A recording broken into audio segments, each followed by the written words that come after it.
Selamat sore Pak Ustaz. Ya, tak mau saya jawab. Selamat sore. Sore aja selamat. Malam nanti. Saya tak mau sih. Saya mau didoakan Assalamualaikum warahmatullah. Ini anak-anak muda pas saya datang, welcome Pak Ustaz. Apa kau bilang? Welcome. Tahu arti welcome? Keset kaki. Well bagus, kam datang, welcome datangnya bagus, baliknya tak mau sih. Setelah sholat wajib sebaiknya berzikir dan berdoa dulu atau langsung pergi? Berzikir dulu. Ini banyak. Assalamualaikum warahmatullah, assalamualaikum warahmatullah. Macam ayam. Habis zikirlah. Subhanallah, subhanallah, subhanallah, subhanallah, subhanallah, subhanallah, subhanallah, subhanallah. Ini cepatlah.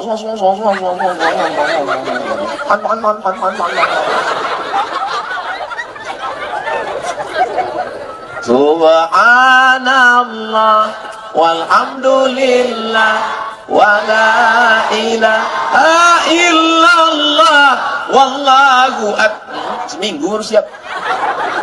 Yang sedanglah subhanallah, subhanallah, subhanallah, subhanallah, alhamdulillah, alhamdulillah, Allahu akbar, Allahu akbar. Gitu. Habis itu berdoa. Berdoa. Kau kenapa tak berdoa? Lain doa imam, lain doa aku, Pak Ustaz. Imam minta hujan, aku tak mau. Kenapa gitu? Imam itu nanam sawit, dia nanam kota.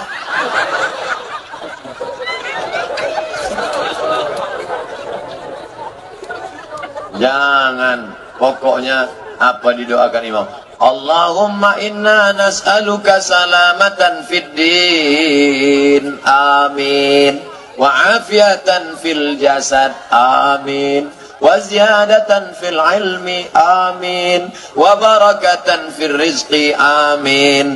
Wa taubatan qablal maut. Amin. Wa rahmatan indal maut. Wa maghfiratan ba'dal maut.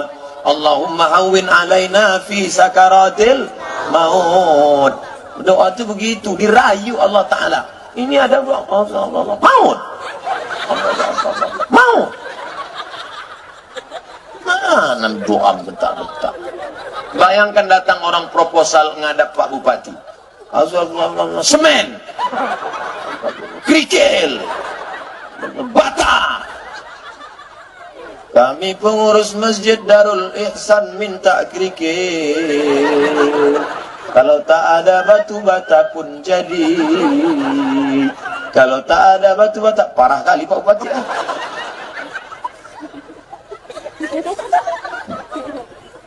Dirayu Allah Ta'ala. Tapi doanya banyak panjang. Dulu acara di Pekanbaru, diundanglah Ustadz dari Jakarta.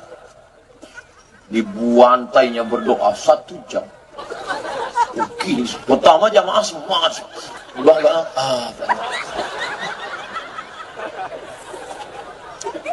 Ustadz doa pakai bahasa Arab apa pakai doa apa pakai bahasa Arab? Doa pakai bahasa kita. Doa pakai bahasa kita. Ya Allah, anakku sedang kuliah di Jakarta, jangan sampai dia kena narkoba, jangan sampai dia kena zina, jangan sampai dia nanti ngambil uang di ATM tiba-tiba ada yang menepuk bahunya, tatap mata saya. Jangan sampai dia kena pacaran, jangan sampai duitnya hilang, jangan sampai dia tambah, jangan sampai. Saya Pak Ustadz tak khusyuk kalau doa pakai bahasa Indonesia. Jadi pakai apa? Saya orang Jawa. Apa bahasa Jawa? Iki wis perang-perang dina bojone orang Jawa. Wis naruh ngatan. Ambon tak orang Jawa Bu ya. Ambon orang awak. Aduh apa ya Pak? Iko banyak banan ke minta kana tamu ulun balaki yang kedua ulun babina sampai acara ibu acara. Yang penting doa itu 4 saja yang bahasa Arab. A'udzubillahi minasyaitonirrajim. Bismillahirrahmanirrahim. Alhamdulillahirabbil alamin. Wassalatu wassalam. A'udzubillah, bismillah, alhamdulillah, sholawat. Sisanya bahasa Indonesia. Minta Allah. Hanya saja kalau doanya sifatnya pribadi, ibu jangan kuat-kuat. Ya Allah, suamiku sering keluar kota, aku khawatir dia selingkuh. Nanti tanya kawan, sama siapa?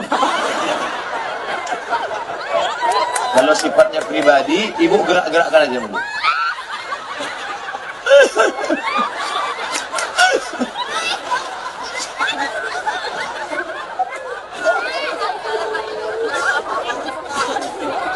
Berdoa jangan terlalu detail. Ya Ya Allah, ini mau menjual tanah di Pematang Lebak, 5 meter kali 30, sebelah kesempadan sama Pak Camat, di depan Pak Bupati, jalan lingkar, harga masih nego. Tak perlulah. Tapi jangan doa terlalu umum. Ini ada orang doa terlalu umum. Ya Allah, sebenarnya banyak yang mau kumintakan, tapi rasanya tak perlu kusebutkan satu persatu, karena aku yakin kau tahu yang ku mau.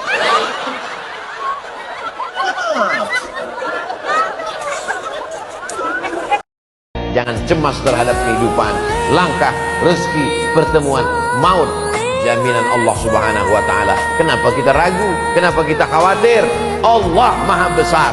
Kita angkat kedua tangan kita dan kita berkata Allahu Akbar. Tak cukup hanya sekali, kita ulang lagi. Allahu Akbar kabira. Kenapa kita ragu? Kita sudah serahkan kepada Allah. Inna salati wa nusuki wa mahyaya wa mamati lillah. Duduk sejenak. Sudah berapa lama aku hidup ini?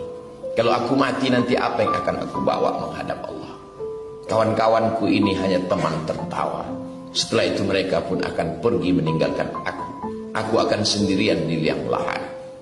Pernah ku pakai keningku ini untuk bersujud. Pernah ku pakai hartaku ini untuk bersedekah. Bangun di tengah malam itu menguatkan jiwa kita.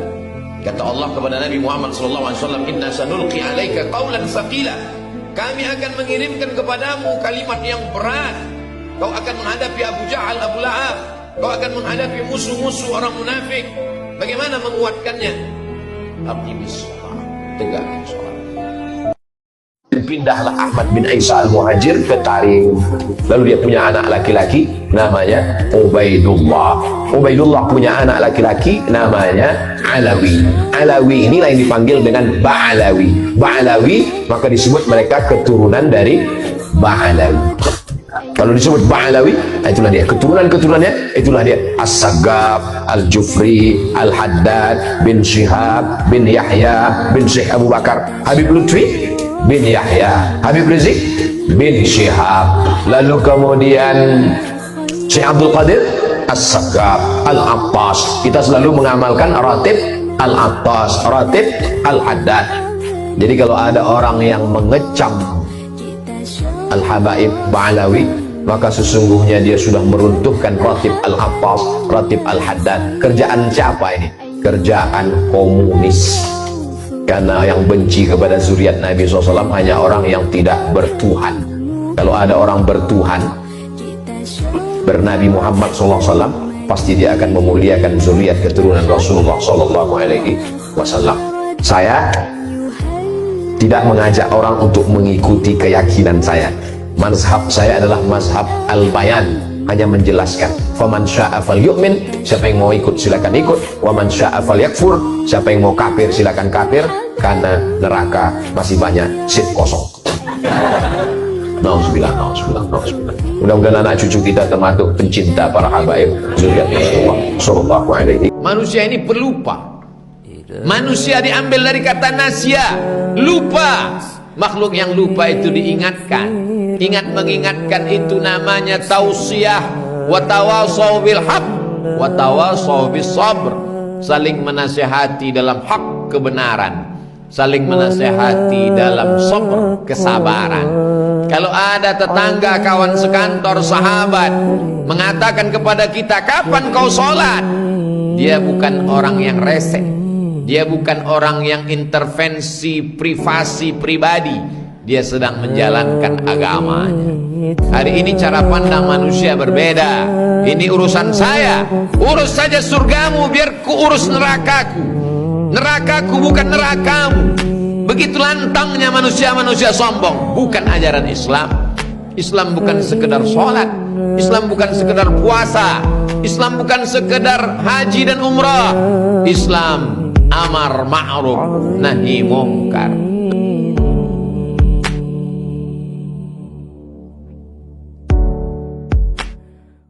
Orang yang mengantuk dengar ceramah itu dua kemungkinan. Yang pertama digoda setan, yang kedua cacingan. Tapi rasanya tak mungkin dia digoda setan, karena bulan puasa ini setan diikat kan. Hadisnya sahih itu.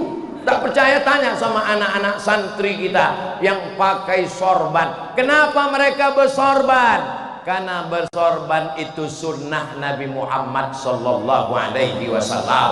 Kenapa mereka pakai jubah? Karena jubah itu sunnah Nabi. Yang bisa ikut, ikut. Yang tak mengikut, jangan mengejek. Kenapa orang bersorban berjenggot?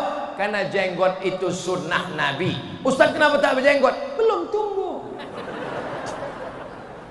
Jangan berkelahi gara-gara masalah ini. Yang pakai sorban sunnah. Ustaz Somad tak pakai sorban. Itu kalau bersorban begitu, itu dalam kepalanya itu 30 juz. Itu anak tahfiz. Kalau begini bentuknya, ini juz 30. Jangan salahkan, jangan diejek. Kalau mengejek sunnah Nabi itu dikhawatirkan hatinya tertutup, terkunci. Khatamallahu ala qulubihim wa ala sam'ihim wa ala absarihim. Tapi Ustaz Somad ada kami tengok bersorban, adalah. Cobalah buka handphone kalian. Tulis situ. Tulis saja di Google tuh UAS sorban. Nanti nampak aku bersorban. Bentar ya, habis pula paketnya. UAS sorban. Enter. Hah, nampak? Nampak? Ada bersorban. Saya kalau di rumah pakai sorban. Pakai sorban sholat. Allahu Akbar. Bersorban sholat sunnah, berjubah sunnah. Kenapa Ustaz tak bersorban di sini? Sedangkan berkepiah aja berkeringat kepala. Tapi mereka anak-anak yang luar biasa. Siapa yang khawatir dengan masa depan? Anak muda kita sudah hancur, kena LGBT, kena narkoba, kena zina, kena internet, kena drakor, kena K-pop. Tidak, dengan Deli Serdang masih ada pewaris para Nabi Muhammad sallallahu alaihi wasallam. Allahu Akbar. Jangan berkelahi masalah-masalah khilafiyah ini. Kau aku tengok sejak berjenggot sholat ini macam kambing ku tengok. Kau pikir dia tak punya mulut untuk membalas? Aku berjenggot kambing, kau tak berjenggot anjing. Baru kau tahu. Kau pikir kau aja yang bermulut. Kau pikir kau aja yang bisa kasar. Jaga persaudaraan kita. Yang penting menutup kepala, pakai sorban, pakai peci, pakai lobe, pakai belangkon, pakai tanjak. Yang tak menutup kepala pun tak apa-apa, tapi dengan menutup kepala sunnah. Yang pakai celana panjang bagus, yang pakai sarung bagus, yang pakai jubah bagus. Yang bercelana panjang sama berjubah sama bersarung jangan kelahi. Kalau kalian berkelahi, yang berkolor ketawa. Paham? Apalagi masalah khilafiyah, jangan diungkit, jangan dibangkit. Kalau mau buat kajian, menurut mazhab Syafi'i begini, menurut mazhab Hanafi begini, menurut mazhab Maliki, minta kepada guru saya Al-Mukarram Ustadz Amir Panatagama, Ketua Majelis Ulama Indonesia di Serdang, mintakan kajian fikih. Beliau fikih 4 mazhab khatam, karena digontor kitab mereka Bidayatul Mujtahid wa Nihayatul Muqtasid, di karya Imam Ibnu Rus. 4 mazhab, paling tua Hanafi, nomor 2 Maliki, nomor 3 Syafi'i, nomor 4 Hambali. Ini dalilnya, ini Qur'annya, ini sunnahnya, ini ijma'nya, ini qiyasnya, ini ilatnya, ini hujjahnya. Khatam bagi mereka itu. Ini gara-gara telunjuk aja sampai berkelahi. Kok kenapa tak ke masjid? Aku Pak Ustadz nggak bisa ke masjid, pusing kepalaku menengok telunjuk kawanku itu. Apa kau tengok? Siapa nyuruh kau nengok telunjuk dia? Mata kita menengok telunjuk kita, begitu bunyi hadisnya. Mata itu menengok tempat sujud, tapi waktu tasyahud mata menengok telunjuk. Yang ditengok itu telunjuk kita, bukan telunjuk dia. Apa tunjuk dia? Kalau tunjuk dia kau tengok tergoda kau untuk menangkapnya tuh. Tak ada dalil. Kalau terganggu betul pejamkan mata. Sekarang memang zaman ini zaman edan. Kadang di masjid-masjid ini lebih bagus kita memejamkan mata daripada membukakan mata. Saya pengalaman pribadi sholat di masjid pinggir jalan musafir, Allahu Akbar tuh. Pas dibukakan tengok depan, tertulis baju kaos, hidup susah, jangan bikin susah. Apa tak gini? Makanya dianjurkan ke masjid tidak pakai baju bertulis-tulis. Tengok bajunya polos-polos, tapi yang bertulis pun jangan salahkan. Kok kenapa bertulis-tulis ini? Datang ke Masjid Agung pakai baju bertulis, sementara itulah sholat dia pertama, baru aja taubat sore tadi. Kau kenapa pakai baju bertulis-tulis, pakai baju kaos, datang ke masjid? Kau pikir dia tak bisa mengamuk? Selama ini aku mabuk, kau kemana aja? Selama ini aku sakau muncung, kau diam. Sekarang aku sholat sekali pakai baju ini ribut kau. Ini untuk kau. Orang udah mau ke masjid itu udah alhamdulillah, astaghfirullah, rabbal baraya, astaghfirullah minal khataya, rabbi zidni ilman nafi'an wa wafiqni amalan salihah. Lidah kita ini sama dengan lidah yang lain, sama-sama terbuat dari daging. Lidah tak bertulang, tapi manakala lidah itu melafazkan ayat-ayat firman Allah, maka Allah haramkan lidah itu tersentuh api neraka. Al-Quran akan menjadi mulia ketika dimuliakan oleh orang yang memiliki akal fikiran. Kalau ada yang mengatakan nikmat terbesar adalah bekerja, salah, karena monyet pun bekerja. Kalau ada yang mengatakan nikmat terbesar adalah tenaga, salah, karena gajah lebih bertenaga, banteng lebih bertenaga. Nikmat terbesar adalah ketika kau takut kepada Allah. Setinggi apapun jabatanmu, sebesar apapun kekuasaanmu, kau tunduk dan patuh. Ketika azan berkumandang, kau tutup tempat belanjamu. Kau takut bukan karena rugi, kau takut karena Allah subhanahu wa ta'ala. Kau besarkan Allah dalam hatimu, maka dunia kecil di pelupuk matamu. Kau besarkan Allah dalam jiwamu, maka dunia ini hampa, tak ada maknanya. Kalau dia punya kekuasaan, kekuasaan akan dia pakai menolong agama Allah. Kalau dia punya harta, hartanya akan dia pakai menolong agama Allah. Kalau dia punya jabatan, jabatannya akan dia pakai menolong agama Allah. Sesungguhnya harta dan jabatan bukan tujuan hidup. Tujuan hidup adalah ilahi anta maksudi, engkau yang kumaksud, wa ridhaka matlubi, ridhamu yang kucari ya Allah. Tak habis-habis kertas nih, ku tengok.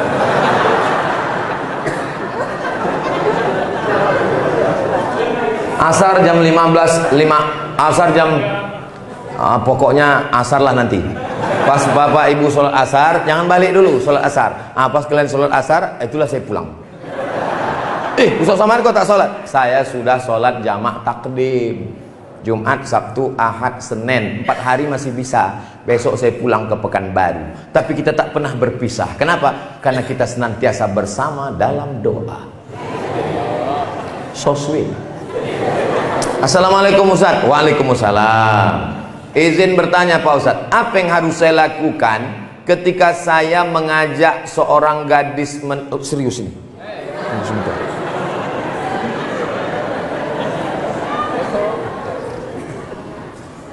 Macam paham aja kalian.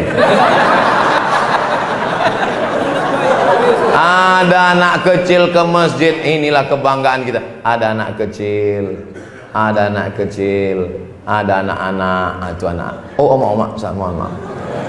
Ada anak kecil. Inilah yang akan melanjutkan perjuangan masjid kita ini ke depan. Kalau ada anak-anak kecil ke masjid, itu insya Allah selamat masjid kita ke depan. Tapi kalau udah tak ada lagi anak-anak di masjid, apa yang harus saya lakukan ketika saya mengajak seorang gadis menikah? Lalu dia mengatakan, setelah selesai mondok lah bang, tapi saya minta akadkan dulu. Apa yang harus saya lakukan ketika dia menolaknya karena dia minta, karena dia tak, intinya perempuan ini tak siap. Begitu banyak perempuan lain, kenapa mesti sama dia juga? Sekarang di akhir zaman kata Nabi, perbandingan laki-laki sama perempuan itu 1:50. 49 lagi yang perlu kau pinang. Kenapa mesti sama dia juga? Bunga bukan setangkai, kumbang bukan seekor, patah tumbuh hilang berganti, hilang satu tumbuh 1000. Kalau kalian anak-anak muda, aku aja yang sudah tua, kurus, kering, hitam begini, cobalah tengok di komen-komen di Instagram yang followernya 7 juta itu. Maksudnya yang belum follow lah. Tengoklah di YouTube itu apa komen mereka. Padahal saya ini udah tua, udah lewat 40. Saya ini jelita, jelang 50 tahun. Apa komen mereka? Ustadz, jadikan aku yang kedua ya. Apalagi kalian yang muda-muda, yang ganteng-ganteng ini, kenapa pula kalian takut? Jadi kalau ada perempuan tanya dia, Dek, aku tak mau pacaran-pacaran, aku takut dosa. Nanti aku ini silap. Aku ini bukan playboy cap tupai naik pokok kelapa, berlobang semua pokok kelapa. Aku tahu kau punya harkat martabat. Aku ini niat baik. Sudikah engkau menjadi ibu bagi anak-anakku di masa akan datang? Sudikah engkau menemani aku sampai ke pintu surga bersama Rasulullah? Kalau kata dia, I do. Do you marry me? I do. Tapi kalau kata dia, aku mau mondok dulu, mau ini. Wih, bunga bukan setangkai, kumbang bukan seekor, patah tumbuh hilang berganti, hilang satu tumbuh 1000. Kalau kau tak sanggup, nanti jadwal saya kemari ke Medan, kita pinang sama-sama, kita cari yang lain. Cuman kalau bisa jangan sama saya. Kalian kalau mau minang anak gadis, jangan kalian petentang-petenteng jalan sendiri. Ajak Pak dan Ramin, ajak Pak Kapolsek, ajak Pak Maghrib Parinduri. Jangan saya kalian ajak. Kalau saya kalian ajak, nanti saya yang diterimanya. Ada juga lagi. Badan Kemakmuran Masjid Istiqomah Jalan Amal Luhur nomor 92 Medan Helvetia, duit yang terkumpul 27 juta. Ini baru upil-upilnya aja ini. Ini baru ini baru receh-receh yang dibawa. Belum lagi yang transfer, belum lagi nanti yang sahur, belum lagi yang nanti malam. Insya Allah akan terkumpul selesai ini insya Allah. Amin. Ila hadratin Nabil Mustafa Muhammadin sallallahu alaihi wasallam wa alihi tayyibin at-tahirin wa ashabil mayamin wan nabiyyin wa siddiqin wa syuhada wa salihin wal malaikatil muqarrabin wal ulama'il amilin wal awliya'is salihin wa ala hadhihi niyyah wa kulli niyatin salihah. Untuk segala niat yang baik-baik ini al-Fatihah. Salat sunat taubat, salat sunat yang tidak terikat dengan waktu. Salat sunat duha pagi. Salat sunat tahajud malam.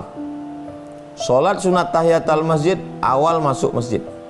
Salat sunat wudu setelah wudu. Salat sunat taubat tidak terikat momen, tidak terikat waktu. Pagi, petang, siang, malam boleh.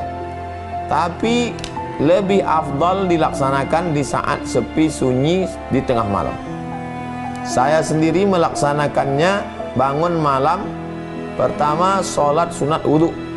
Habis salat sunat wudu, salat sunat taubat. Habis sholat sunat taubat, sholat sunat tahajud. Habis sholat sunat tahajud, sholat sunat hajat. Habis itu istighfar 100, sholawat 100, la ilaha illallah 100. Tak lama setelah itu siap-siap sholat subuh. Karena saya biasanya melakukannya di ujung waktu, tidak di awal waktu malam, di ujung waktu. Kalau Pekanbaru sekarang subuh jam 5, jam 4 saya laksanakan. Karena saya kadang pulang jam 12, maka jam 4 bangun, mandi, bersih, fresh, segar. Terapi mandi malam ini bagus, segar badan kita, sehat. Kalau sudah witir sebelum tidur, jangan witir lagi.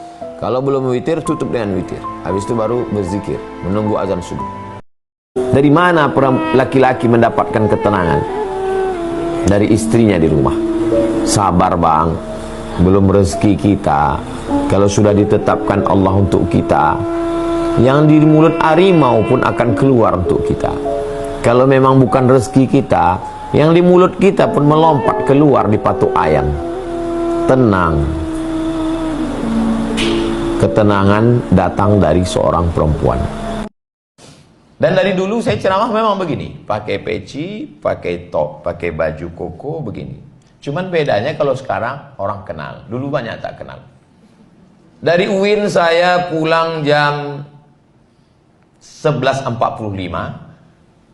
hari Jumat mau khutbah Jumat di Masjid Rumah Sakit Umum Daerah Arifin Ahmad. Jam 12.20 azan Jumat, jam 12 saya sudah duduk. 12 sudah duduk di depan. Lalu kemudian naiklah pengurus. Waktu Jumat sudah masuk, karena khotib kita hari ini Haji Abdul Somad LCMA belum juga datang, maka sayalah yang khutbah hari ini, kata pengurus. Padahal saya itu duduk dari jam 12 tadi.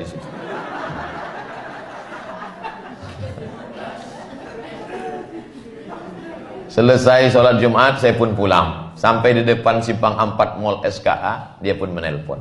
Assalamualaikum Ustaz Somad. Waalaikumsalam. Kenapa Ustaz tak datang ke masjid kami hari ini? Saya jam 12 tadi udah duduk depan mimbar tuh, kata saya. Kenapa Ustaz tak ngaku? Saya ajarkan kalian ya pengurus, begini cara memanggil khotib.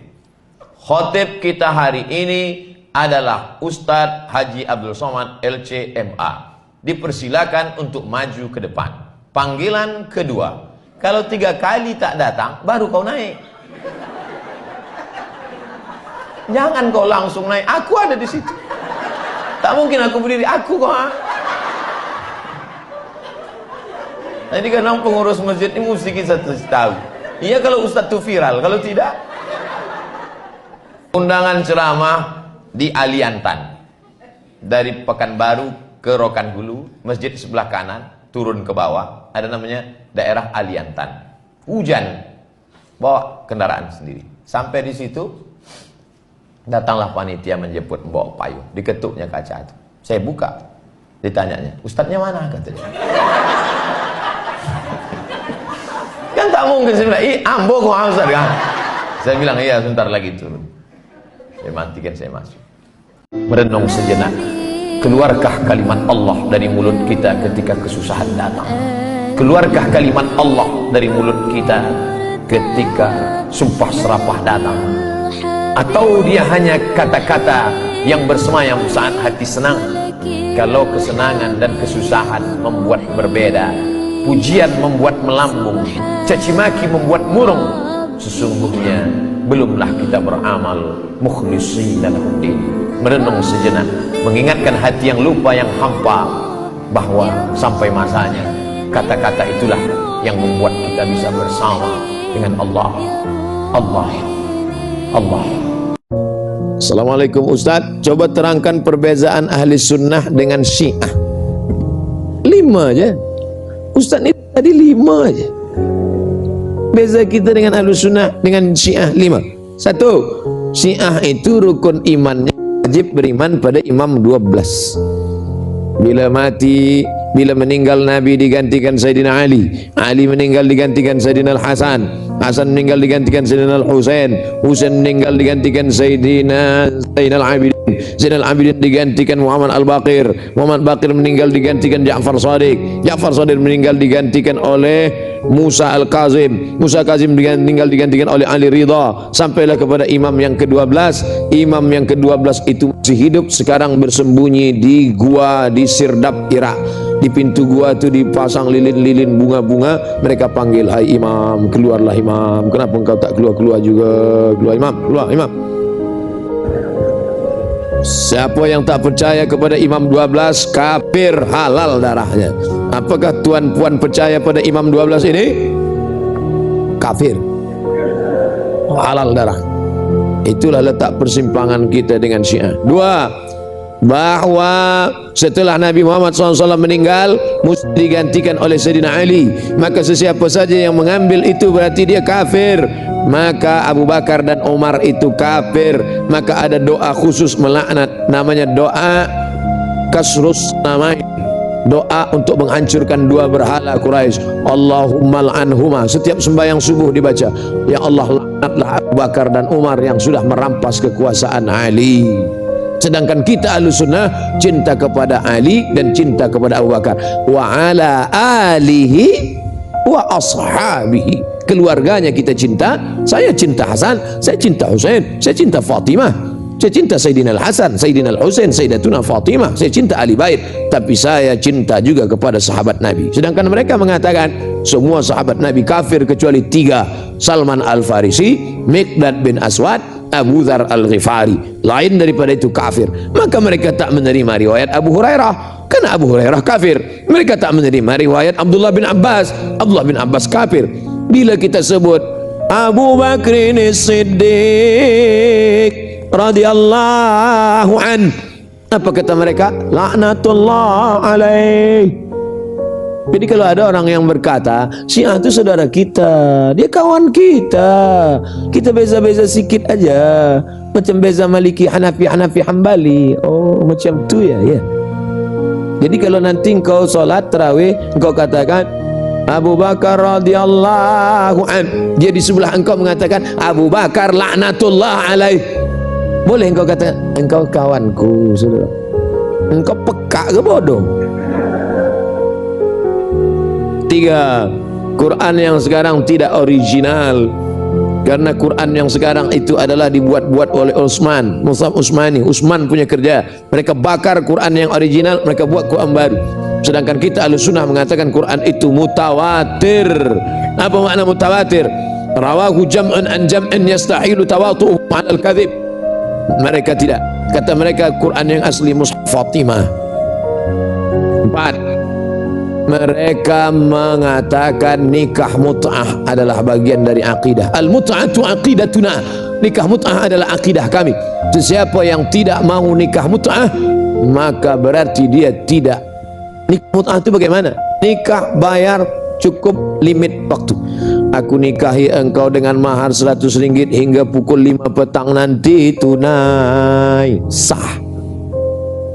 Nah, banyak yang nak kan?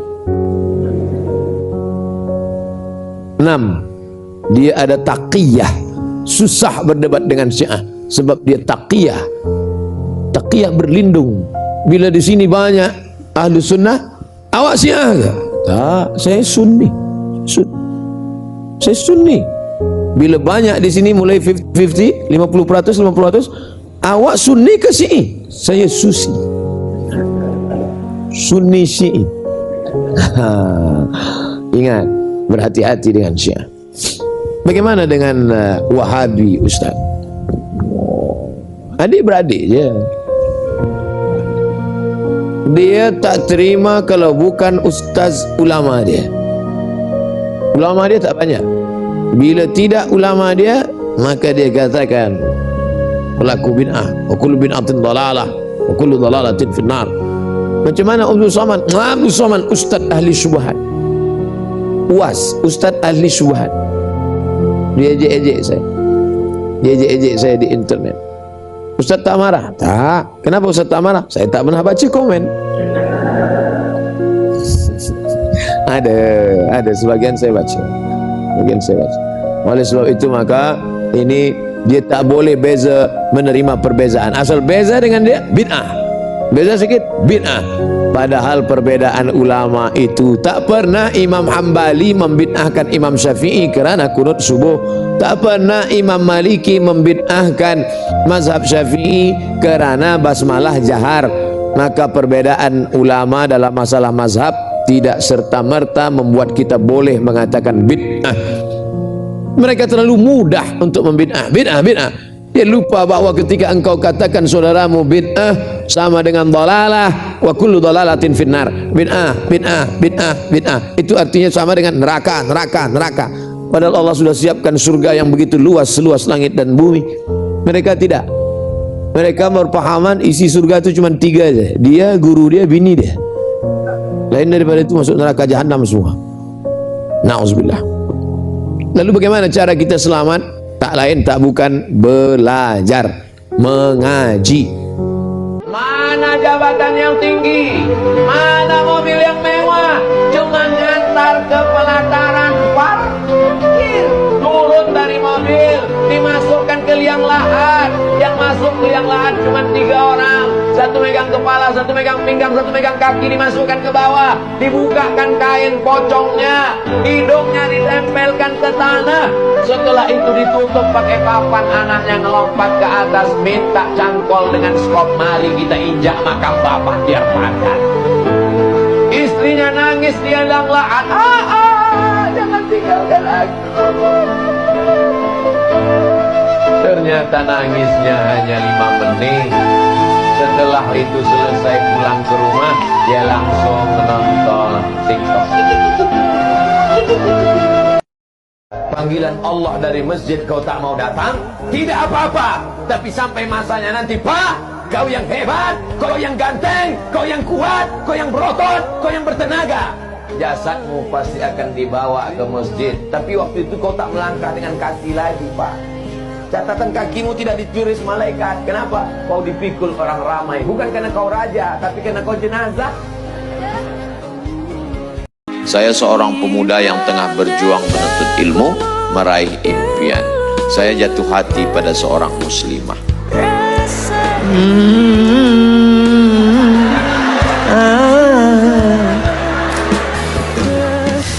Dan sadar kami memahami perasaan satu sama lain. So sweet. Tapi tidak pacaran. Apa namanya? Kami tidak pacaran sebelum itu menjadi halal. Ustadz, saat ini telah memberikan isyarat untuk segera menghalalkannya. Namun saya rasa bahwa saya harus mempersiapkan segalanya terlebih dulu untuk memastikan kesejahteraan demi masa depan. Apa yang baiknya saya lakukan, Pak Ustadz? Kerja, kerja, kerja. Pindahlah Ahmad bin Isa al-Muhajir ke Tarim. Lalu dia punya anak laki-laki namanya Ubaidullah. Ubaidullah punya anak laki-laki namanya Alawi. Alawi inilah yang dipanggil dengan Ba'alawi. Ba'alawi maka disebut mereka keturunan dari Ba'alawi. Kalau disebut Ba'alawi, itulah dia keturunan-keturunannya, itulah dia As-Sagaf, Al-Jufri, Al-Haddad bin Syihab bin Yahya bin Syekh Abu Bakar, Habib Lutfi bin Yahya, Habib Rizik bin Syihab, lalu kemudian Syekh Abdul Qadir As-Sagaf, Al-Attas. Kita selalu mengamalkan ratib Al-Attas, ratib Al-Haddad. Jadi kalau ada orang yang mengecam Al-Habaib Ba'alawi, maka sesungguhnya dia sudah meruntuhkan ratib Al-Attas, ratib Al-Haddad. Kerjaan siapa ini? Kerjaan komunis. Karena yang benci kepada zuriat Nabi SAW hanya orang yang tidak bertuhan. Kalau ada orang bertuhan, bernabi Muhammad SAW, pasti dia akan memuliakan zuriat keturunan Rasulullah SAW. Saya tidak mengajak orang untuk mengikuti keyakinan saya. Mazhab saya adalah mazhab al-bayan, hanya menjelaskan. Faman syaa falyu'min, siapa yang mau ikut silakan ikut. Waman syaa falyakfur, siapa yang mau kafir silakan kafir, karena neraka masih banyak seat kosong. Nauzubillah, nauzubillah, nauzubillah. Mudah-mudahan anak cucu kita termasuk pencinta para habaib zuriat Rasulullah sallallahu alaihi. Jangan pernah malu merasa salah, karena malu di dunia hanya berhadapan sekejap saja, tapi malu di akhirat berapa lama kehidupan di akhirat. Di dunia ini kalaupun kita malu 10-20 tahun, selepas itu malu kita akan hilang karena kita mati. Tapi di akhirat kita tidak akan mati. Akhirat tak ada matinya lagi, karena mati hanya di dunia saja. Di akhirat kekal abadi, kekal abadi di surga, khalidina fiha abada, atau kekal abadi pula di neraka. Waquduhan nas wal hijarah, menjadi bahan bakarnya api neraka. Waquduhan nas wal hijarah, bahan bakar api neraka itu dua, nas manusia, hijarah batu-batu. Ada manusia yang kekal abadi dalam neraka karena dia akan menjadi kayu-kayunya neraka. Na'udzubillah. Makanya kita selalu berdoa, Allahumma ajirna minan nar, Allahumma ajirna minan nar, Allahumma ajirna minan nar. Rabbana atina fid dunya hasanah wa fil akhirati hasanah wa qina adzabannar. Dunia kau kejar, akhirat melayang. Akhirat yang kau cari, dunia datang bersimpuh di bawah tapak kakimu. Yang dicari ini sebenarnya apa? Dunia ini kalau dikejar macam menelan air garam, makin ditelan makin haus, makin ditelan makin terbakar. Laukana libni Adam wadiyan min zahab, seandainya manusia itu punya satu lembah dari emas, ada gunung, ada bukit, ada emas, apakah dia akan berkata cukup satu? Pasti dia akan minta tambah, tambah, tambah. besar ujian hidupmu, ada tempat yang lebih besar. Allahu Akbar. Susah hidupmu, payah hidupmu, ada tempat engkau mengadu. Jangan mengadu kepada kawan. Hari ini jadi kawan, besok berubah menjadi kawan juga, insyaallah. Jangan mengadu kepada harta. Harta akan binasa. Jangan mengadu kepada Facebook, apalagi kepada TikTok. Nanti semua orang akan komen. Hidup ini tak susah. Yang susah itu adalah memikirkan komen. Lidah kita ini sama dengan lidah yang lain, sama-sama terbuat dari daging. Lidah tak bertulang, tapi manakala lidah itu melafazkan ayat-ayat firman Allah, maka Allah haramkan lidah itu tersentuh api neraka. Al-Quran akan menjadi mulia ketika dimuliakan oleh orang yang memiliki akal fikiran. Kata Imam Fakhruddin Ar-Razi, malaikat maut di keningnya tertulis La ilaha illallah. Supaya apa? Supaya semua orang yang tidak bertauhid, pada saat dia mati, pas ngelihat kening malaikat maut, dia baca La. Tapi kalau menyebut La ilaha illallah nggak perlu mengerakkan mulut. La ilaha. Kenapa? Karena saat sakratul maut itu berat.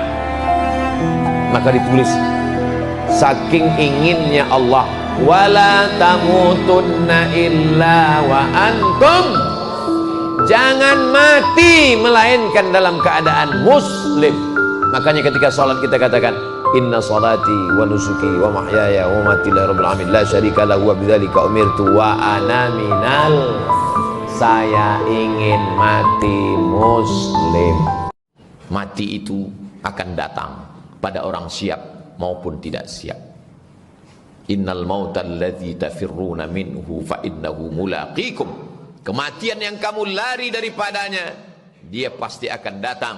Aina ma takunu yudrikumul maut walau kuntum fi burujim musayyadah. Kematian akan menangkap kamu walaupun kamu berada di dalam satu tempat yang kokoh. Ustadz Somad yang saya muliakan, ini pertanyaannya bagi saya sangat besar maknanya. Seorang ibu hamil duluan, baru menikah. Bagaimana status anak tersebut? Perempuan yang hamil duluan, baik sebulan, 2 bulan, 3 bulan, 4 bulan, 5 bulan, 6 bulan, 7 bulan, dinikahkan, nikahnya sah. Nikahnya sah. Buka nama kitabnya Al-Fiqhul Islami wa Adillatuh. Nama penulisnya Syekh Wahba Az-Zuhaili dari Suriah, Damaskus. Dekan Fakultas Syariah Universitas Damaskus. Jadi Pak Kua tak perlu nanya, ini berapa bulan? Itu bukan pertanyaan Pak Kua, itu pertanyaan dokter. Nikahkan saja. Aku nikah. Dari bunyi tangan calon mertua itu bisa kau tebak itu sudah hamil duluan atau tidak. Kalau yang belum hamil itu lembut dia. Hai menantuku. Itu belum hamil tuh. Tapi kalau hei menantu, ku nikahkan dengan tunai. Usah kau kesini lagi. Aku pijakkan aja mencongok gitu. Nah itu udah hamil tuh.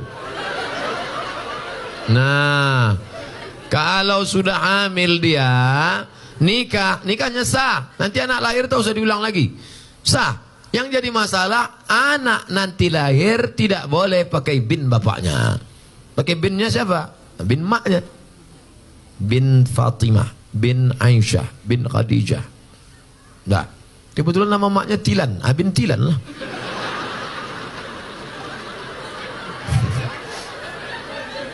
Dua, kebetulan anak ini lahir laki-laki.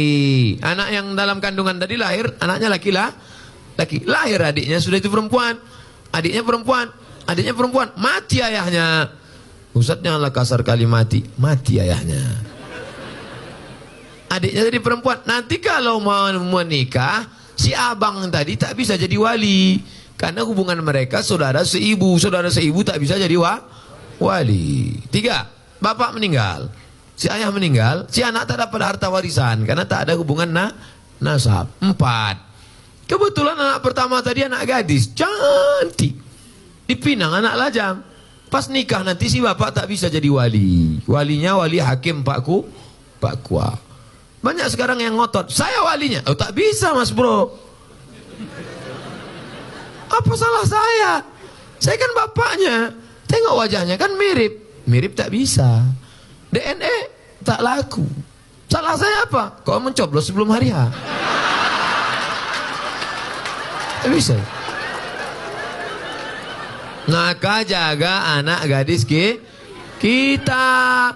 Makanya kalau datang anak lajang, besok hari Jumat, habis hari Jumat hari Sabtu, hari Sabtu malam malam Ahad anak lajang datang bawa motor. Pak, saya bawa anak gadisnya sebentar ya. Jangan. Ustaz Somad sudah ceramah, aku tak ingin anak ini makan. Sekarang banyak orang tua lebih mau makan di daun daripada makan di pinggan. Sekali tidak, jangan keluar. Melangkah kau dari rumah ini selangkah, tak kuakui kau anak dunia akhirat. Masuk dalam. Sebentar aja Pak. Tidak. Nanti kami belikan bapak mie ayam. Apa lah?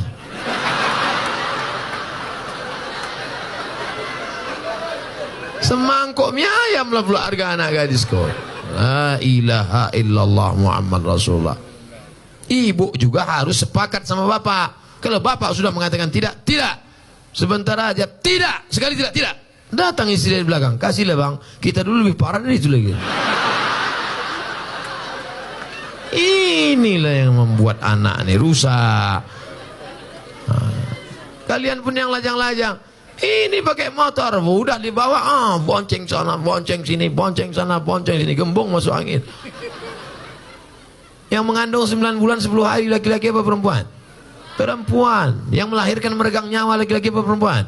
Perempuan. Yang ngidam muntah-muntah laki-laki apa perempuan? Perempuan. Maka jaga kehormatan kalian adik-adikku, anak-anakku. Jaga. Tak ada harga kalian. Sekolah aja bagus-bagus. Yang lajang-lajang, jangan kalian pacaran. Tak usah kalian pacaran. Emangnya Ustaz dulu tak pernah pacaran? 4 tahun saya di Mesir tak pernah pacaran. Kalau tak percaya tanya sama Ustaz Fadil. Tak pernah Ustaz kan?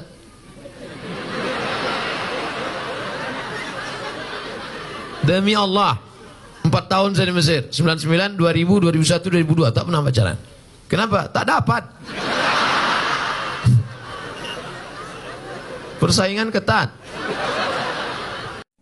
Ustadz, kalau ceramah gugup grogi enggak?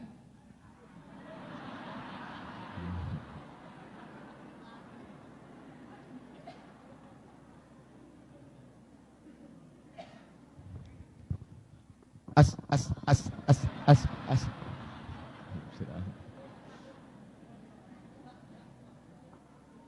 Nampak tamu awak tanamkan dalam diri awak bahwa tanah yang awak pijak kau tanah punya Allah. Betul?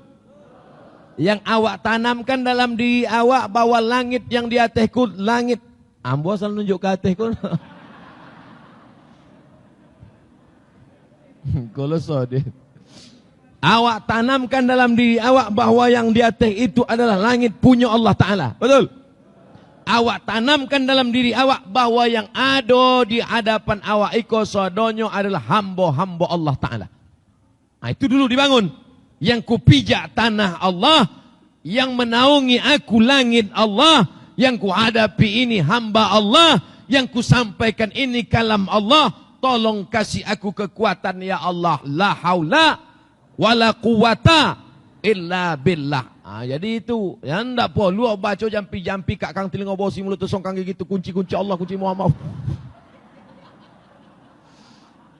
Apa lo baca-baca itu?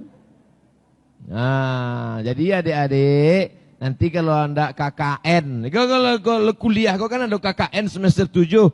KKN di mana? Di Simpang Kelayang. Nah, ingat posan Ustaz Somad. Nang ku pijak bumi Allah, yang dia teh langit Allah, dan ku hadapi ku hamba Allah, bagi ambo kekuatannya Allah. Assalamualaikum warahmatullahi wabarakatuh. Itu teorinya. Waktu praktek as. Tapi yang ambo sabui tadi dalam hati awak yang disabui. Kalau sampai KKN itu ada bupati, ada camat, ada lurah, ada sabit pula. Yang kupijak bumi Allah, yang di atas langit Allah. Aku apa-apa sado kau hamba Allah ke? Aku hamba Allah. Tentu bohongi Pak Kades. Apa? dalam hati awak. Supaya jangan sampai awak grogi. Kalau tetap jo grogi, tarik nafas panjang. Tapi diombui kan balik. Jangan sampai yang digrogi tertahan. Ini kalau tahan keluar dari belakang. Gitu. Bagaimana nanti kalau kau mati?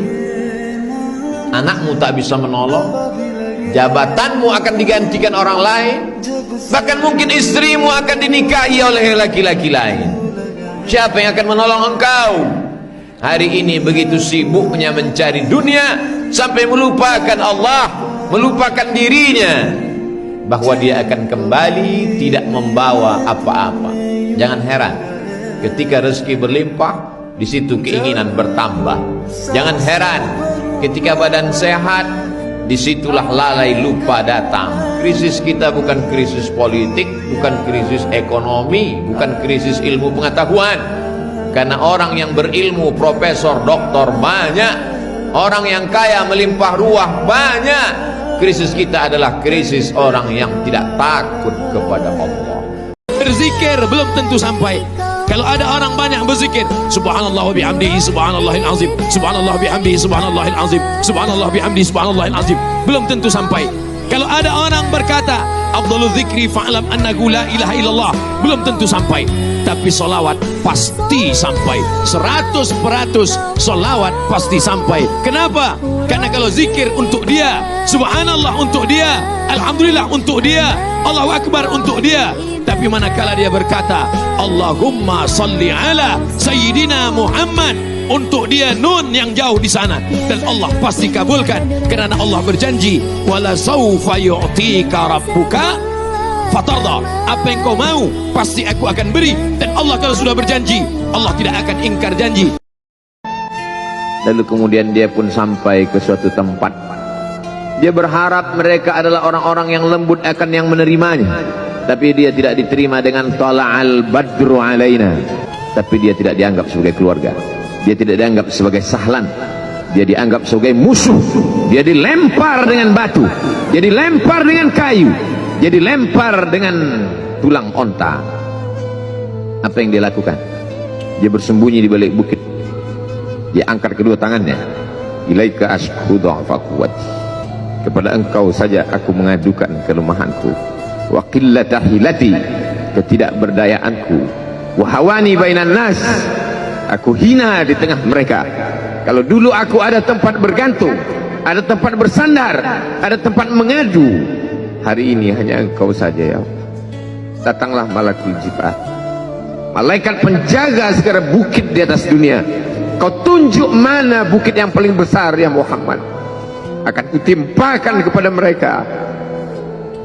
Hati yang luka biasanya akan marah, akan kecewa, tapi itu tidak terjadi pada Nabi Muhammad sallallahu alaihi wasallam. Apa yang dia katakan? Asallahu an yukhrij min aslabihim man ya'budullaha wa la yusyrika bihi syai'a. Ya Allah, keluarkan dari tulang sulbi mereka, keluarkan anak cucu mereka yang akan menyembah engkau, tidak ada satupun yang akan mempersekutukan engkau di atas muka bumi ini. Doanya dikabulkan, hatinya susah, pikirannya kacau, tapi lidahnya tidak berkata-kata kasar. Dia doakan agar anak cucu mereka menyembah Allah. 100% penduduk Taif hari ini bersyahadat asyhadu an la ilaha illallah wa asyhadu anna Muhammadan Rasulullah. Kenapa pula kalian takut? Jadi kalau ada perempuan tanya dia, Dek, aku tak mau pacaran-pacaran, aku takut dosa, nanti aku ini silap, aku ini bukan playboy cap tupai naik pokok kelapa, berlobang semua pokok kelapa. Aku tahu kau punya harkat martabat, aku ini niat baik. Sudikah engkau menjadi ibu bagi anak-anakku di masa akan datang? Sudikah engkau menemani aku sampai ke pintu surga bersama Rasulullah? Kalau kata dia, I do. Do you marry me? I do. Tapi kalau kata dia, aku mau mondok dulu, mau ini, wih, bunga bukan setangkai kumbang, bukan seekor, patah tumbuh hilang berganti, hilang satu tumbuh 1000. Kalau kau tak sanggup, nanti jadwal saya kemari ke Medan, kita pinang sama-sama, kita cari yang lain. Jenazahnya disolatkan, Apakah setelah sholat jenazah masih boleh ba'diyah? Ya. Kenapa lebih didahulukan sholat jenazah? Karena ba'diyah waktunya panjang, sedangkan sholat jenazah lebih cepat, lebih baik. Jadi kalau ada orang meninggal pagi, jangan sampai besok pagi baru dikebumikan. Paling bagus hari itu juga. Boleh orang dimakamkan malam? Boleh. Boleh dikuburkan malam. Nah ini, kalau bisa jangan sampai tunggu besok pagi, karena jenazah itu kalau sudah 24 jam mulai dia berubah, karena usus mulai membusuk dan lain sebagainya. Apalagi kalau ada dia kena penyakit menular, mulai mengeluarkan bakteri, nanti orang yang memandikan tamu yang melayat. Ini menyadarkan kita, rumah-rumah kita, yang beli kita, pakai duit kita, tapi kalau kita sudah mati, tidak. Nikmat terbesar bagi kita hari ini bukan kaya, karena banyak orang yang kaya tapi harta tidak bisa menolong di hadapan Allah. Nikmat terbesar bagi kita hari ini bukanlah jabatan. Kenapa banyak jabatan tapi tidak bisa menolong melepaskan dari neraka jahanam? Kalaulah manusia itu mulia karena jabatan, maka Fir'aun jauh lebih mulia. Kalaulah manusia itu mulia karena harta, maka Qarun sampai hari ini harta yang tertimbun di dalam tanah. Kalaulah orang mulia karena otaknya, maka tidak ada yang lebih cerdas daripada Haman. Tapi kemuliaan terletak pada Allahumma ja'al akhir kalamina, ya Allah jadikanlah akhir kalam kami inda intihai ajalina, ketika ajal sampai, yang terakhir ucapan akhir yang keluar dari mulut adalah la ilaha illallah.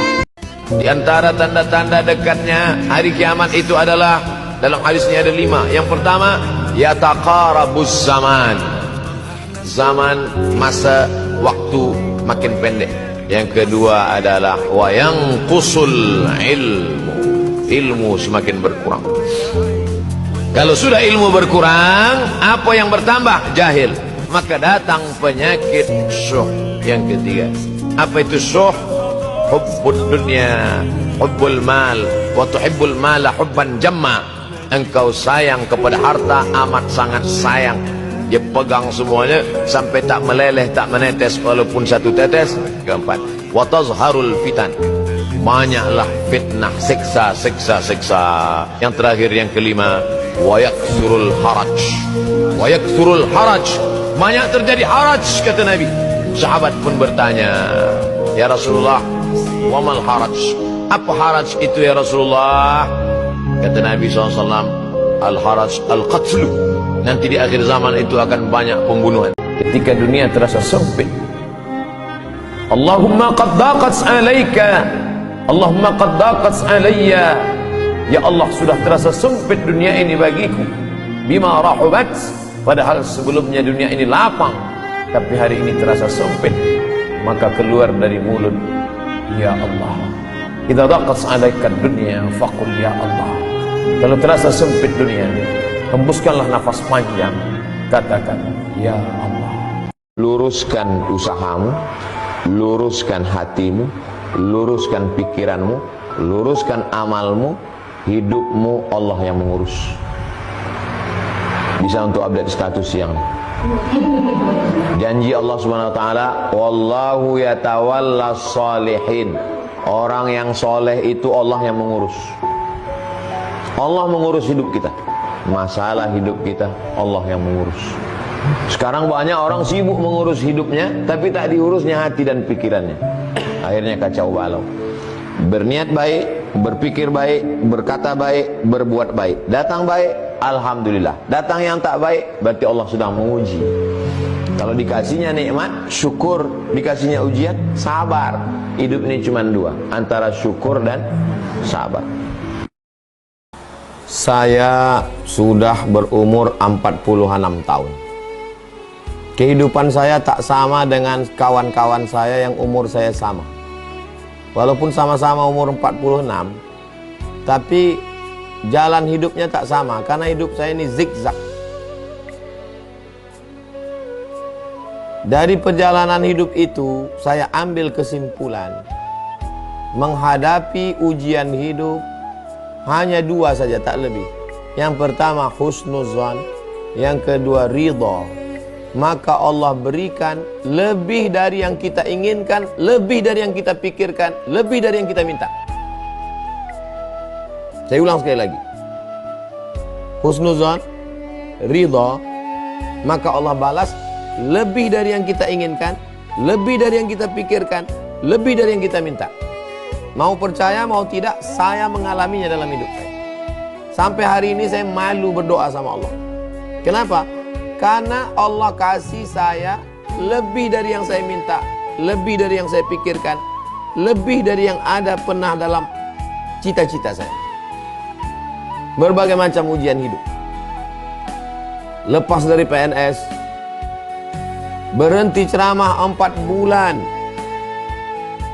gara-gara ketemu calon presiden. Bulan 11 April saya ketemu, 12 April Twitter saya diretas, meme fitnah-fitnah ke Abdul Somad, dapat rumah dari capres. Abdul Somad buat macam-macam, hancur semuanya. Nomor saya dirusak, nomor saya diretas, di cloning. Akhirnya 4 bulan saya tidak keluar sama sekali. Selama 4 bulan ini apa kerja saya? Selama 4 bulan ini kerja saya cuman menulis, makan, sholat. Nulis, makan, sholat. Nulis, makan, sholat. Nulis, makan, sholat. Nulis, makan, sholat. Jadi, minta ambil yang coklat. Nulis, makan, sholat. Nulis, makan, sholat. Jadi, inilah jadi yang saya bawa pertama ke Sudan. Saya tulis sendiri. Yang awalnya referensi itu 1 kamar, tapi nggak pernah tersentuh karena saya sibuk tausiah ceramah. Nulis, makan, sholat, nulis, makan, sholat, nulis, makan, sholat. Jadi, setelah diedit, direvisi sampai saya ke Sudan, ini jadinya. Habis itu sidang cum laude. Habis itu saya ke Brunei, dikasih profesor. Tidak pernah terpikir di kepala saya akan profesor luar negeri. Tak pernah saya berdoa sekalipun. Lakukan apa yang disuruh Allah, minta sama Allah, ngadu sama Allah, usaha maksimal. Kalau sesuai doamu dengan yang terjadi, bersyukurlah. Kalau tidak sesuai apa yang kau minta dengan yang terjadi, ridhalah. Wala saufa yu'tika rabbuka fatardo. Allah kasih kepadamu apapun yang kau mau selama kau ridha. Tapi memang nggak bisa diceramahkan, nggak bisa diomongkan. Saya berusaha untuk membahasakannya, tapi ibarat memanah, nggak kena dia, nggak kena. Saya berusaha untuk menjelaskannya dengan bahasa, dengan kata, dengan cara ngomong, nggak mengena dia. Sampai akhirnya antum mengalami dalam hidup antum. Dan setelah itu antum merasakan yang macam saya rasakan. Habis itu baru antum bilang, memang betul yang Ustaz sampaikan kemarin. Betul kan? Ah betul. Apanya yang betul? Pokoknya betul lah Pak Ustaz. Karena antum pun tak bisa menceritakannya. Ini ada yang lebih detail lagi. Detail. Saya berangkat ke Sudan bulan Juli. Bulan Juli 2019. Bulan Juli 2019 saya bawa ini. Saya berharap saya disidang. Apa yang terjadi ketika dicek komputer? Tidak bisa sidang karena kurang 4 bulan. Anda terdaftar bulan November 2017. Anda sekarang datang bulan Juli. Mestinya sidangnya Agustus, September, Oktober, November. Kurang 4 bulan. Saya datang ketemu rektor. Saya tidak langsung husnuzon. Oh udahlah husnuzon aja. Enggak. Saya datang jumpa Pak Dubes. Pak Dubes. Kata Pak Dubes kita jumpa rektor. Profesor Hasan Abbas. Kata Profesor Hasan Abbas, saya tidak bisa menyidangkan Anda. Karena ini keputusannya bukan keputusan rektor. Tapi keputusan Menteri Pendidikan Tinggi. Kata Pak Dubes, Allahumma firlahu warhamhu wa'afihi wa'afu anhu. Beliau sudah meninggal. Duta Besar Indonesia untuk Sudan. Sangat membantu saya. Kata Pak Dubes, ini keputusan negara. Kita tidak bisa intervensi Ustadz Somad. Akhirnya saya pulang. Saya pulang bulan Agustus. Agustus, September, Oktober, November saya pulang. Desember saya baru datang lagi. Desember 11 Desember 2019 saya sampai di Sudan. Akhirnya begitu begini begono, baru saya disidang di akhir Desember. Apa sebenarnya rencana Allah di sana? Karena 3 Desember ada isu besar yang menyerang saya. 3 Desember isu besar menyerang saya, diviralkan seluruh Indonesia tentang fitnah-fitnah luar biasa. 3 Desember 2019. Bagaimana cara Allah memukul isu itu? Dengan disidangkannya disertasi. Maka hilanglah isu itu dengan berita Abdul Somad cum laude di akhir Desember 2019. Kita balik. Seandainya ikut kemauan saya disidang bulan Juli, menurut keinginan saya Juli. Berarti Desember nanti nggak ada lagi alat untuk menghilangkan isu itu. Allah yang punya rencana. Sampai sedetil itu. Itulah yang membuat saya malu meminta sama Allah. Sidangkan aku Juli ya Allah, sidangkan aku Juli. Kata Allah, kau sidangnya nanti Desember. Karena hasil ini nanti untuk mukul ini, untuk menghantam ini. Maka sejak itu malu saya untuk menceritakan rencana saya pada Allah. Rencanaku begini ya Allah. Tapi kalau menurut engkau baiknya begini, aku ridho. Karena yang sudah-sudah rasanya indah sekali kalau ikut rencana engkau aja ya Allah. Wallahu a'lam bishawab. Itu satu bagian yang sangat detail dalam perjalanan hidup saya. Demikian Bang Alvin. Apa hukumnya isbal Pak Ustaz? Isbal itu apa ya? Isbal itu artinya kaki celana menutupi mata kaki. Ini namanya isbal nih. Ini namanya isbal nih. Sarung, kaki celana, jubah menutup mata kaki. Iki jenenge isbal. Maka ma asfalal ka'baini finnar. Kalau di bawah mata kaki masuk neraka, mlebu nang neraka. Siapa yang pakai celana, kain di bawah mata kaki masuk neraka. Ini masuk neraka lah ini. Makanya memahami hadis tidak bisa satu saja. Ada hadis satu lagi mengatakan, man jarra thawbahu khuyala, kalau sombong. Kalau di bawah mata kaki sombong baru masuk neraka. Kalau nggak sombong nggak apa-apa, kata Imam Syafi'i. Kalau nggak sombong nggak apa-apa, kata Imam Nawawi dalam kitab Riyadhus Shalihin. Kalau nggak sombong nggak apa-apa, kata Imam Sun'ani dalam kitab Subulus Salam. Kalau nggak sombong nggak apa-apa, kata Imam Syaukani dalam kitab Nailul Autar. Kalau nggak sombong nggak apa-apa, kata Syekh Atiyah Sokor dalam kitab Fatawa Azhar. Kalau nggak sombong nggak apa-apa, kata Syekh Qardawi dalam kitab Kaifana Ta'amal Ma'as Sunnah. Maka ada orang yang baik kepada manusia, rajin membantu, dermawan, murah tangannya untuk memberikan pertolongan. Tapi kenapa dia dikatakan sombong? Sombongnya bukan kepada manusia. Batarul haq, menolak kebenaran. Orang yang rajin berbagi tapi tidak sholat, sombong. Orang yang suka berbagi tapi tidak mau menundukkan keningnya kepada Allah, sombong. Bukankah dia baik? Bukankah dia sopan? Bukankah dia santun? Karena definisi sombong, kata Nabi, batarul haq, menolak kebenaran. Yang penting baik, yang penting sopan, yang penting mau berbagi. Masalah dia sholat bukan urusan kita, urusan kita. Karena Nabi memeriksa jamaah. Asyahidun fulan, mana si fulan? Mengapa tidak sholat berjamaah? Berkaryalah, sibuklah mencari nafkah, sibuklah dengan kreativitas, sibuklah dengan pekerjaan. Sampai apa? Sampai kapan? Sampai mereka yang menolakmu itu merasa menyesal. Setuju? Banyak juga pasukan sakit hati nampak. Berkarya, berprestasi, jangan hanya sekedar sensasi, tapi tunjukkanlah karya yang terbaik. Sampai akhirnya orang yang menolakmu, orang yang mengejekmu, orang yang mengolok-olokmu menyesal. Kalau belum mampu untuk membahagiakannya, maka paling tidak jangan menyusahkannya. Ada satu dosa yang akan diterima azabnya di dunia dan di akhirat kelak. Ada orang-orang yang minum khamar tapi hidupnya tenang, karena azabnya ditunda sampai pada hari kiamat.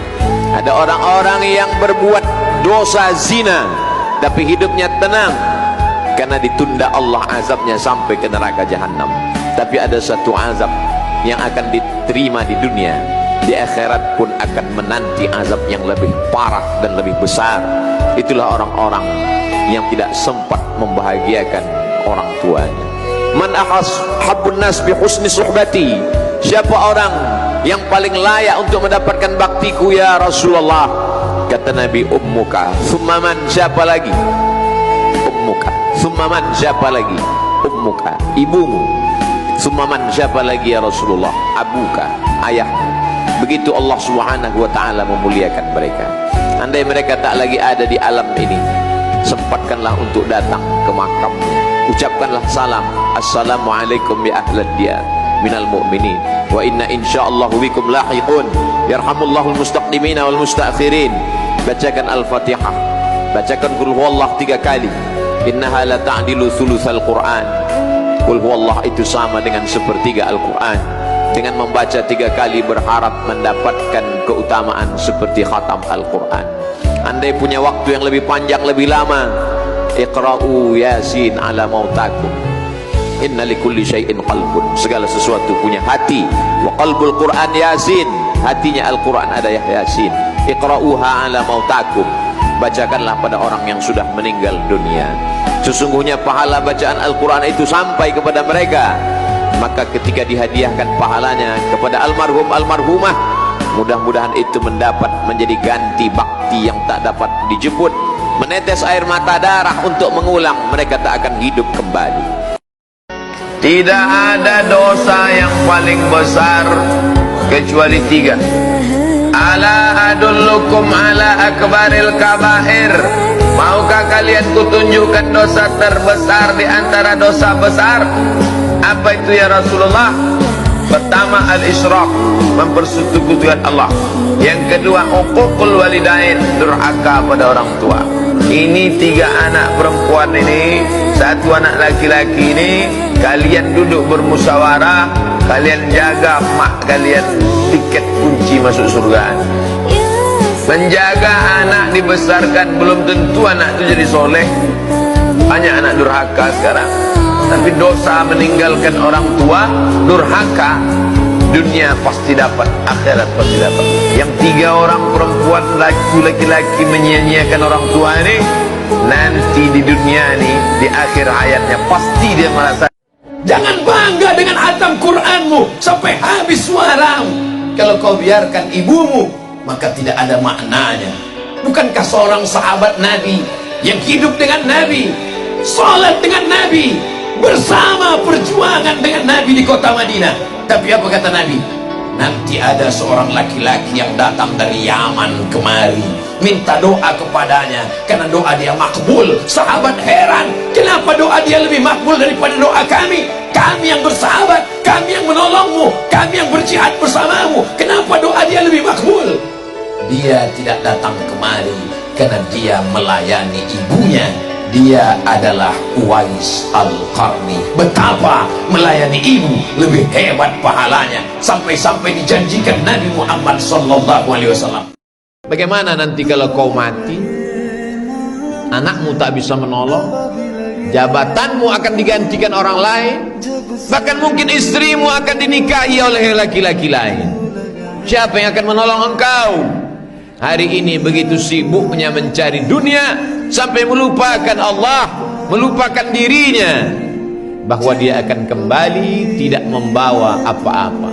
Jangan heran ketika rezeki berlimpah, di situ keinginan bertambah. Jangan heran ketika badan sehat, disitulah lalai lupa datang. Krisis kita bukan krisis politik, bukan krisis ekonomi, bukan krisis ilmu pengetahuan. Karena orang yang berilmu, profesor, doktor banyak, orang yang kaya melimpah ruah banyak. Krisis kita adalah krisis orang yang tidak takut kepada Allah. Banyak yang mengatakan bahwa perempuan yang baik akan diberikan laki-laki baik. Ini pasti komplain, kenapa lakinya nggak baik? Saya seorang pendosa lantas mengagumi seorang perempuan yang baik akhlaknya, kuat imannya. Apakah pantas orang seperti saya berharap kepada wanita yang baik tersebut? Why not?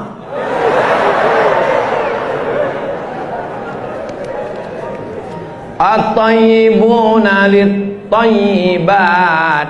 Yang baik-baik dapat yang baik. At-tayyibat lit-tayyibin. Yang baik dapat yang baik. Laki-laki yang baik dapat perempuan yang baik. Perempuan yang baik dapat laki-laki yang baik. Ayat ini banyak dikomplain. Pak Ustadz, saya sholat, saya puasa, saya zakat, kenapa istri saya kuntilanak? Yang perempuan juga komplain, saya rajin pengajian, saya dengar ceramah Ustadz, kenapa suami saya genderuwo? Ayat ini ceritanya ketika sahabat Nabi hijrah dari Makkah ke Madinah. Tiba-tiba sampai di Madinah, susah mau nikah. Ada seorang perempuan wanita tunasusila, maaf beribu maaf, mau dinikahi oleh seorang sahabat, ngadu ke Nabi, ya Rasulullah, aku mau nikah sama WTS. Kata Nabi, at-tayyibuna lit-tayyibat. Laki-laki yang baik semestinya menikahi perempuan yang baik. Ayat itu membantah jangan menikahi perempuan pezina sebelum dia taubat. Tapi kalau dia taubat nasuha, at-taibu minaz zambi kama la zambalah. Orang yang bertobat seperti tidak berdosa. Itu maksudnya. Jadi kalau ada ibu baik, suaminya tak baik, itu ujian. Ibu sedang diuji dengan suami. Kalau ada suami yang baik, istrinya tak baik, itu pun ujian. Maka semua ini ujian. Sampai ujian macam-macam. Suami baik, istrinya baik, anak tak baik. Suami baik, istri baik, anak baik, menantu tak baik. Suami baik, istri baik, anak baik, menantu baik, cucu hantu. Suami baik, istri baik, anak baik, menantu baik, cucu baik, tetangga rese. Jadi hidup ini tidak pernah selesai. Orang yang mengatakan hidupnya selesai, berarti dia sudah mati sebelum waktunya. Tak layakkah saya pelaku dosa ini ingin dapat perempuan yang solehah? Perbaiki dirimu, tobat nasuha, berdoa kepada Allah. Insya Allah, berdoalah, ya Allah, kalau memang dia bukan jodohku, jadikanlah dia jodohku. Kalau dia sudah punya calon, matikanlah calonnya. Jangan. Tidak boleh. Kenapa kalian masih hidup? Oh, karena rajin makan 4 sehat 5 sempurna. Berapa banyak orang habis olahraga sakit jantung mati. Lalu kenapa masih hidup? Karena Allah ingin kalian menjadi baik dan dunia ikut menjadi baik karena kehadiran kalian. Alladzi khalaqal mauta, Allah yang menciptakan mati, wal hayata, Allah yang menciptakan hidup. Ada yang dikasih hidup, ada yang dikasih mati. Kenapa Allah beri kalian hidup? Liyabluwakum ayyukum ahsanu amala. Karena Allah ingin melihat siapa yang paling baik amalnya, dan kalian lulus sampai hari ini. Alhamdulillahirabbil alamin. Wassalatu wassalamu ala asyrafil khalqi ajma'in. Sayyidina wa maulana wa syafi'ina wa zuhrina wa qurrati a'yunina Muhammadin wa ala alihi wa sahbihi wa man da'a bi da'watihi wa istanna bi sunnatihi ila yaumi liqa'i rabbih. Subhanaka la ilma lana illa ma 'allamtana innaka antal alimul hakim. Rabbi shrah li sadri wa yassir li amri wa hlul 'uqdatam min lisani yafqahu qawli. Sakit kan ke rumah sakit Pak Ustaz? Betul. Sakit kan pergi pakai akupunktur, tusuk pakai jarum? Betul. Sakit kan kami pergi ke pengobatan alternatif dukun? Jangan. Man atakahinan, siapa yang datang ke dukun, fasaddaqahu bima yaqul, percaya pada cakap dukun, falam tuqbal lahu salatun arba'ina yauman, tak diterima solatnya 40 hari 40 malam. Yang sudah pergi ke dukun, pergi lagi, sampaikan ceramah hamba ke dukun. Assalamualaikum Pak Dukun. Waalaikumsalam. Ini mungkin kunjungan saya terakhir. Kenapa? Ini ada ceramah dari Ustaz Somad dijuikan. Man ataka hinan, siapa yang datang ke dukun, falam tuqbal lahu salatun, tak diterima salatnya 40 hari 40 malam. Wah, kalau gitu kita santet dia. Santetnya bulu ambo. Takutkah Abdul Somad pada dukun-dukun? Hei dukun-dukun, bertaubat kalian dukun-dukun. Lah bertambah pulau musuh ambo kini. Oh tambah. Nah, terserahlah, santetlah, santet. Kata Nabi, lau kuntu amiran ahadan ala ayyasjuda ala ahadin, kalaulah boleh manusia itu sujud kepada manusia, maka pastilah aku suruh, aku perintahkan perempuan untuk bersujud kepada suaminya. Sampai-sampai ayyuma mra'atin matat, jika ada seorang perempuan yang meninggal dunia, kemudian suaminya dalam keadaan radin anha, dalam keadaan ridha, senang hati kepada istrinya itu, dakhalatil jannah, maka dia akan masuk ke dalam surga. Ya Allah, Masya Allah. Maka senangkanlah hati suami, tapi jangan satu hadis dua lalu dikatakan, oh ini mendiskriminasi perempuan nih, masa perempuan aja yang mesti nyenangin hati suami. Sebaliknya begitu juga. Makanya Nabi juga kepada Aisyah, dia tidak pernah panggil Aisyah, enggak, tapi dia panggil ya Humaira, karena perempuan itu tidak menangkap. Yang diingat perempuan bukan isi katanya, tapi yang diingat adalah kata-katanya. Perempuan itu yang dia ingat bukan substansi makna kalimatnya, tapi kata yang dipakai. Makanya banyak perempuan yang terhanyut karena kata-kata. Oleh sebab itu Nabi tidak panggil nama hai Aisyah, tapi dia panggil ya Humaira. Humaira diambil dari kata ahmar. Ahmar artinya merah. Humaira, wahai engkau yang kulitmu putih kemerahan ketika terkena sinar pancaran matahari, maka ya Humaira. Tapi kalau ada juga kadang jamaah, Ustaz, istri saya panggil Humaira boleh nggak? Ya boleh, saya boleh. Tapi dia nggak putih kemerahan, ya nggak apa-apa. Anggap aja putih kemerahan gitu. Kalau dia senang istrinya. Makanya dalam hadis dikatakan, man tazawwaja, siapa yang menikah, faqad istakmala nisfal iman, maka dia sudah menyempurnakan setengah iman. Oleh sebab itu sehebat-hebatnya lelaki, maka imannya ada setengah pada perempuan. Maka katakanlah, hai engkau, setengah imanku ada pada dirimu.